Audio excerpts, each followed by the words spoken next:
Let me explain to you the definition of a group that we have done in third semester. So I'm just recalling back the definition. It is defined in this way. Let G be a non-empty set equipped with a binary operation star. Then the algebraic structure G star is said to be a group if the following axioms or the following rules are satisfied. The first one is associative law holds in G. That is, for every A and B, C belong to G, A star B star C should be same as A star B star C. This means that if you operate the binary operation between the first two elements and then later with the third one, this must be the same as by operating first the binary operation between the last two and then later with the first element. Number two condition is, or number two axioms is, existence of identity element in G. That means if you can find an element E belong to G, say, which satisfy the condition that if you operate this element E with any element of G, that is A star E should be the same as E star A, and this must be equal to A for every A belong to G. And number three axiom is this one. Existence of inverse element in G. For every element of G, there must exist an inverse in G itself, for which when you operate between this element A and the inverse of A, say A star B should be equal to the identity element E, or B star A also is equal to A. And usually we denote the inverse of A by this one, that is B by A inverse. So if the algebraic structure G under star satisfy these three axioms, then in that case we can say that the algebraic structure G star will be a group, and it is denoted by this notation. Now, if it satisfies one more condition, that is this one, A star B is called B star A for every A and B belong to G, then in that case G star is said to be an abelian group. So this is an extra condition. If it satisfies this fourth property or fourth condition, then it will be called a commutative group. Otherwise, if it satisfies only these three conditions, then in that case it will be called a group. Now, let me explain to you this definition through a simple example. So let us take this example. Take G to be this group of integers which contain a set of integers which contain the elements 0 plus or minus 1 plus or minus 2 and so on. Now consider star here, the binary operation, the plus here, that is the ordinary addition.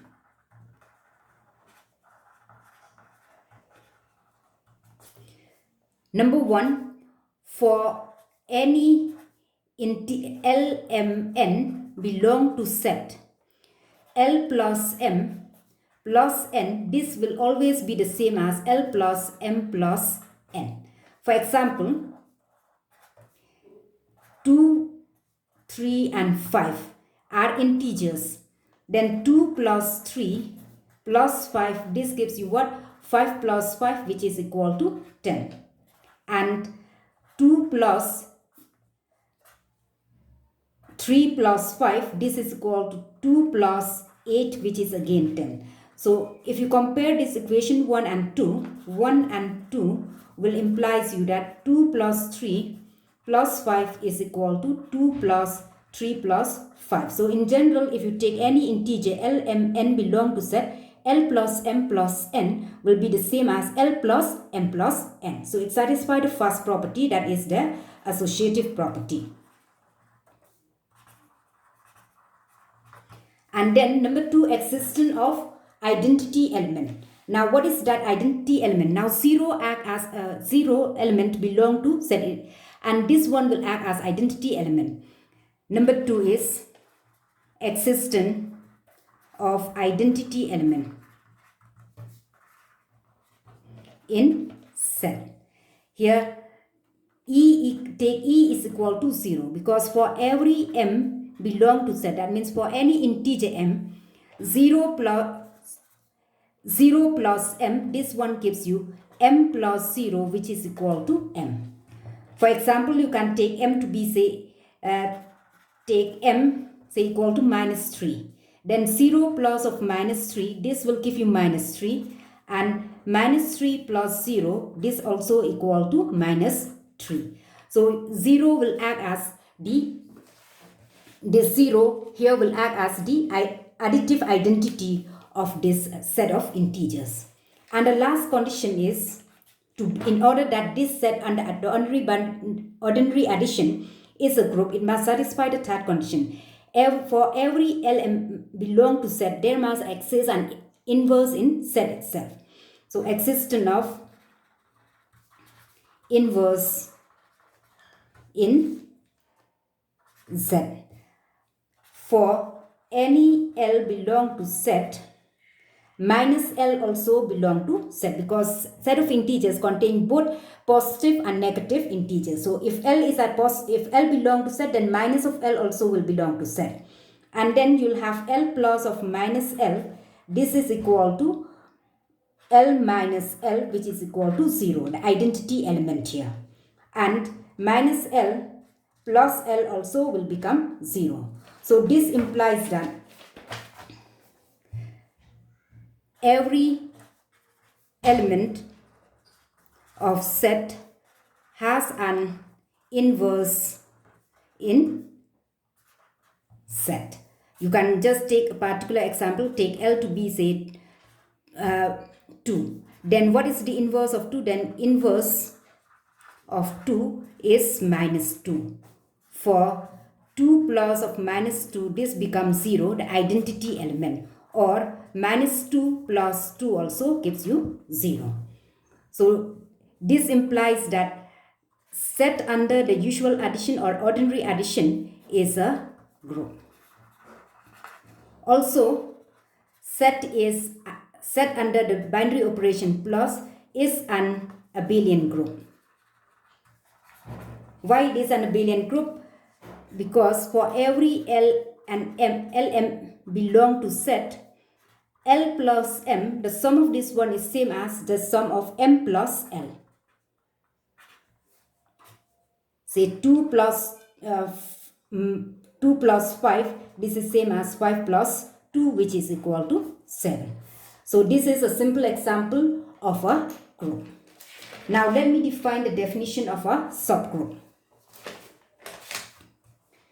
Subgroup is defined in this way. Let G under dot be a group and H be a non-empty subset of G. So H should be a non-empty subset of G. If the binary operation dot in G induces a binary operation in H, that is, if for every A and B belongs to H, if A dot B, if you operate this binary operation between the elements of H, then if that product still belongs to H, then in that case H will be called a subgroup of G. So first condition is that H should be a subgroup, and then the binary operation that holds in G must hold in H also. So the simple example of a subgroup is this one. So I'll take this G to be set. Now we know that set under the ordinary addition, this one is a group. Now take H, which is equal to 2 set.